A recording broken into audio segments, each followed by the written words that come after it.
Bonjour à tous et soyez les bienvenus.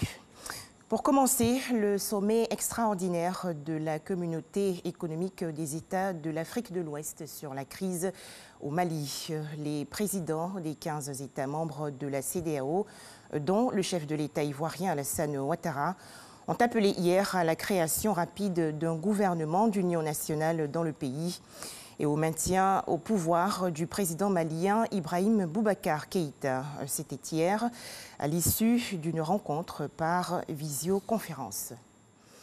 En Côte d'Ivoire, le ministère de la Santé et de l'Hygiène publique a enregistré hier 59 nouveaux cas de maladie à coronavirus. Le pays compte au total 15 655 cas confirmés, 10 361 guéris et 96 décès. Les détails dans le journal de 13 heures.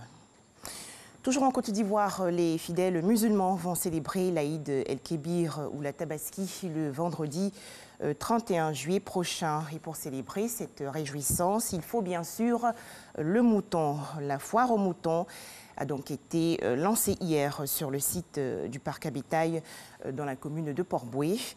À noter que pour cette année 2020, il faut 120 000 bêtes pour couvrir la demande de la ville d'Abidjan. Les explications dans ce reportage de Mahama Traoré. Cette année, le contexte de crise sanitaire s'invite à la foire de la Tabaski. Le ministre-gouverneur du district autonome d'Abidjan et celui des ressources animales remettent donc du matériel sanitaire aux acteurs de la filière bétail. Portez vos cache-nez, s'il vous plaît.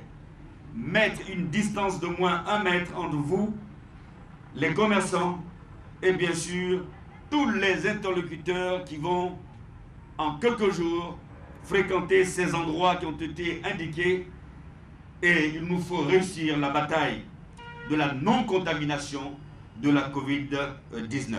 Pour cette foire de la Tabaski 2020, les autorités tablent sur la vente de 100 000 petits ruminants et de 15 000 bovins.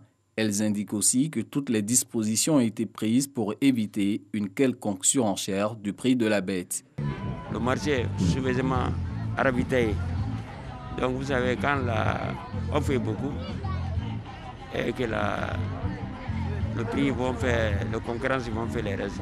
Le ministre des Ressources animales et halieutiques a mis en place un dispositif depuis la frontière jusqu'à Port-Bouët, ici au lieu de livraison de ces animaux, de manière à ce que la fluidité soit assurée.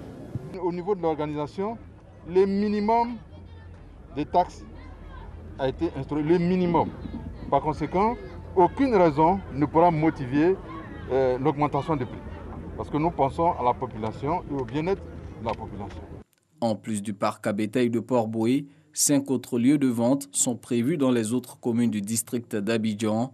Tous ces sites devraient accueillir l'offre de 120 000 têtes d'ovins nécessaires pour couvrir la demande de la capitale économique.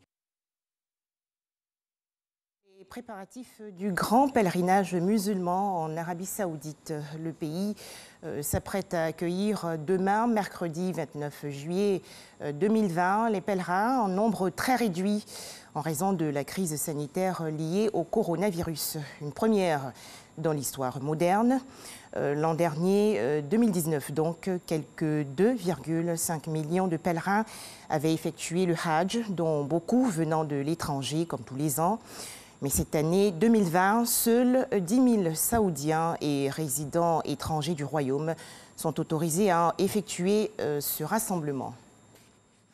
Au Brésil, le gouvernement accusé de totalitarisme et le pouvoir de soutenir des actes antidémocratiques. En effet, 150 évêques ont rédigé une lettre, une missive très critique contre le président brésilien Jair Bolsonaro et la politique de son gouvernement. Enfin, en Israël, l'armée a annoncé hier avoir déjoué une tentative d'infiltration d'une cellule terroriste à la frontière nord avec le Liban, après avoir rapporté des combats dans ce secteur. Voilà, merci de nous avoir suivis. 13h, le journal.